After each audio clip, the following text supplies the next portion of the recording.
Hi mga ante, ayan. So ngayon, tatanim ako na buto. Since dumating na kasi yung in-order ko. So meron tayo dito, ceiling green. So tatlo yung itatanim ko. Meron din red hot pepper, ito yung labuyo, at pechay blackberry. So ayan, ito yung nga pala yung binili ko na kung napanood nyo yung una kong video or pangalawa ata, kung napanood nyo yung pangalawang video, makikita nyo to na pinakita ko to. At ito nga pala ay ang seedlings natin na dito natin itatanim yung mga buto and kailangan muna kasi nilang sumibol dito at saka natin ililipat sa paso. So ito guys, meron din ako na-prepare na lupa. So kung tatanungin nyo kung anong lupa ito ay loam soil. So ito yung in-order ko sa orange shop. Kahit ito guys is orange shop ko rito na order. So ngayon, meron tayong kutsara at nag-start na tayo magpapin. So ito yung pansasandok pa na. So ayan.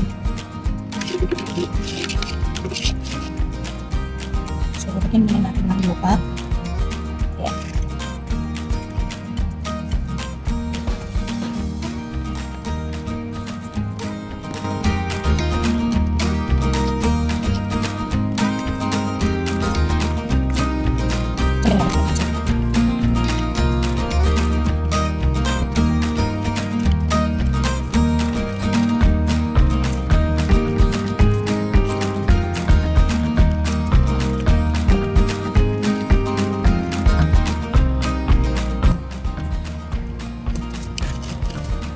So, ayan guys, nakapaglagay na tayo ng lupa.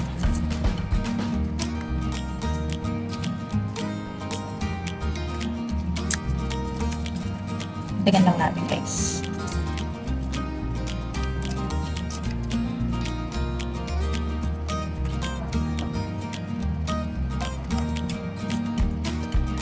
So, ayan, paglagay na tayo ng lupa. So, next naman natin is ito. Mga buto. So, unahin muna natin itong pechay. Ayan. Lalagyan lang tayo ng ilang buto. So, ilang buto lang naman yung ilalagay natin. So, balik natin ang iba. So, ayan. Ayan yung buto na pechay. So, isang buto sa isang lupa. So, bago natin palalagyan, lagyan natin ng butas sa gitna.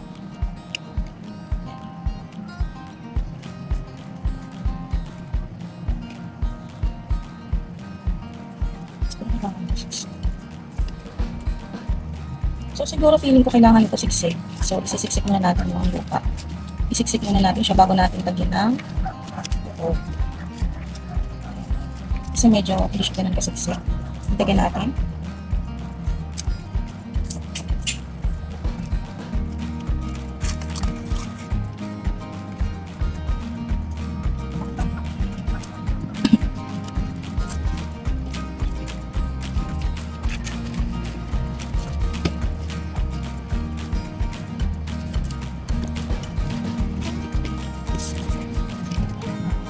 So, bago natin ito guys, nalagyan natin siya ng butas dito sa gitna. Ayan. Dito. Ayan. Ayan. Lagyan natin ng butas.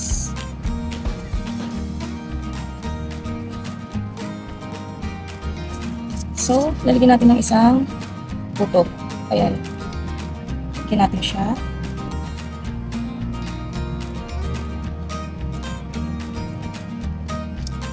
Natin.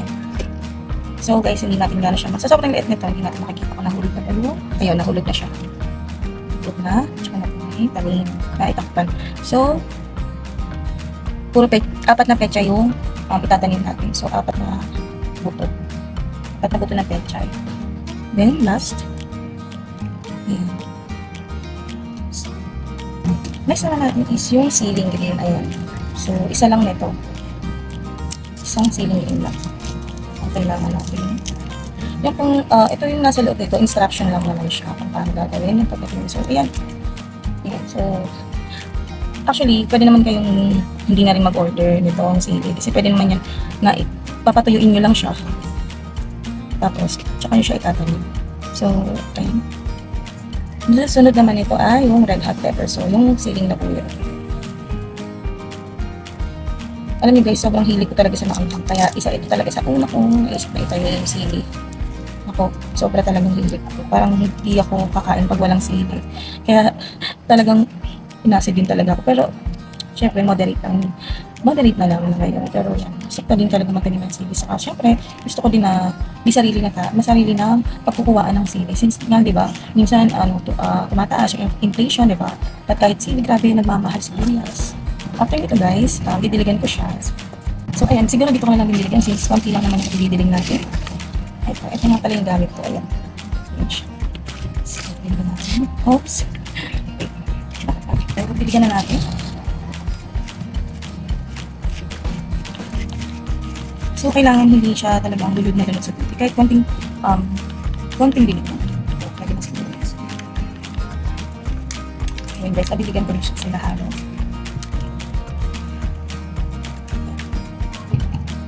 So, ayan na, nabiligan na natin. So, dadali na natin siya doon.